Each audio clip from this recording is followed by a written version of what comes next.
Once upon a time, and not so long ago, this tiny trading post was established. And gradually the covered wagons followed the traders into the wilderness, and isolated farms grew into settlements. Though an aura of storybook romance has gathered around the early trappers and traders, they were essentially businessmen, forerunners of the commerce that was to flourish beyond their giddiest dreams.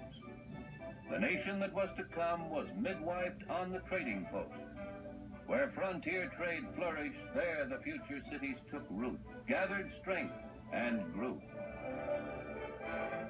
Today, only an arrow shot from the original Wolf's Point trading post on the same Chicago River stands its lineal descendant, its 20th century counterpart, massive symbol of America's fantastic progress from its not-so-distant beginnings. Though it's no longer called a trading post, its function remains the same, a center for the trade in goods. What began in the wilderness has become the world's largest building devoted to the sale and distribution of merchandise, landmark of an empire, marketplace of a nation.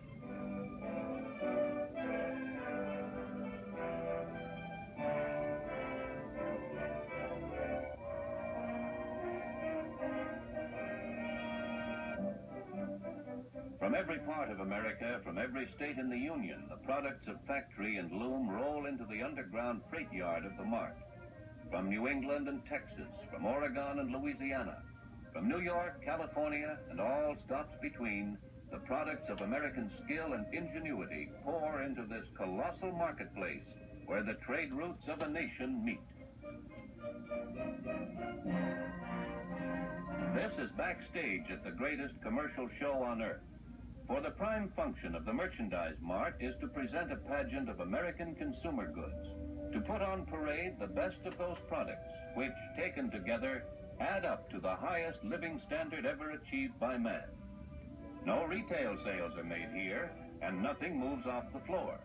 The Mart is merely an enormous show window where wholesale buyers from stores throughout the country do their own window shopping and select the goods today which will be on sale in every city, town, and village tomorrow. More than 3,000 lines of merchandise are represented, exhibited side by side in competitive display, to win their way from here through the buyers to the public at large.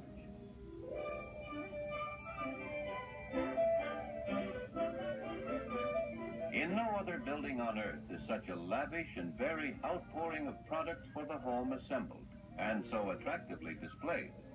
It is a permanent World's Fair of merchandise which attracts a steady stream of sightseers eager to pay for the privilege of previewing tomorrow's products. Expert guides explain the virtues of the various displays and answer the questions of tourists who will carry away new homemaking ideas and tell their neighbors and local merchants of what they have seen and heard in the Mart.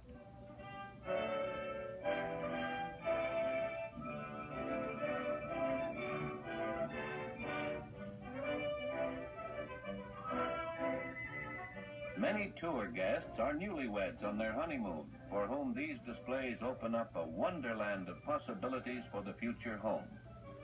But no tour open to the public could cover all the ramifications of this colossus among buildings, whose corridors stretch for 7.5 miles. The Merchandise Mart is an entire city in itself, a city complete under one roof, where it would be possible to live a comfortable lifetime with all essential wants supplied without ever going outdoors.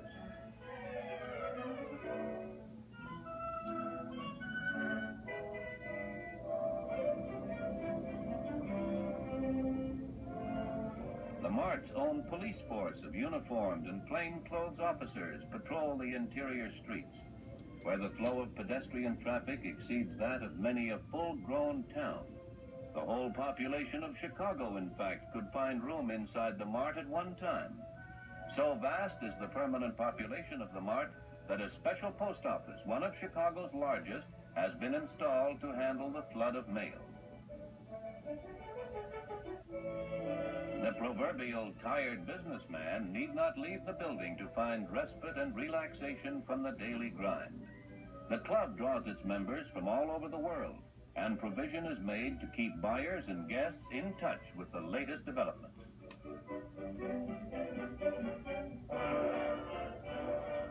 Even the roof of the Mart is put to use to fulfill the building's merchandising mission. Its spacious expanse is used as a landing field for helicopters, which make last-minute deliveries of freight.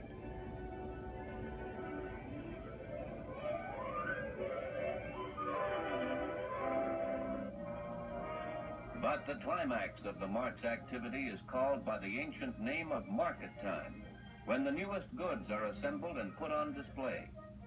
Buyers swarm in from all over the nation, all over the world. Now the Mart is charged with all the bustle and excitement typical of any thriving marketplace. Buyers must be registered and given credentials. The public is excluded, and only those authorized to buy are permitted in the showrooms.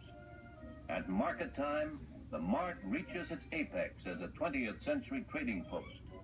Now the traditional American genius for making a shrewd deal flourishes, with manufacturers offering the choicest products of their designing boards and factories, and the buyers critically weighing, evaluating, testing, before selecting the goods that will shortly appear in the showrooms of stores throughout the country.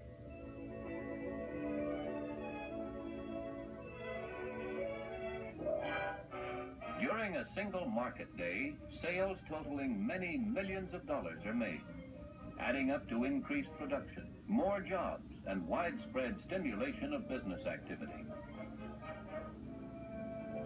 When the last order has been signed and market day is over, the whole enormous structure of the Mart prepares itself throughout the night for yet another day in the service of American enterprise and the American consumer. Like any other city, the city under one roof is never completely deserted, never entirely still. At no hour of the day or night are its halls and passages wholly empty. Work of one kind or another continues steadily around the clock. The tempo slackens, but the pulse beat never stops. And though no building in the world is more expressive of the 20th century in its mass and function, the Mart and those in it never quite lose sight of its frontier origin. For this tells the story of a nation's growth and progress, the American Trading Post.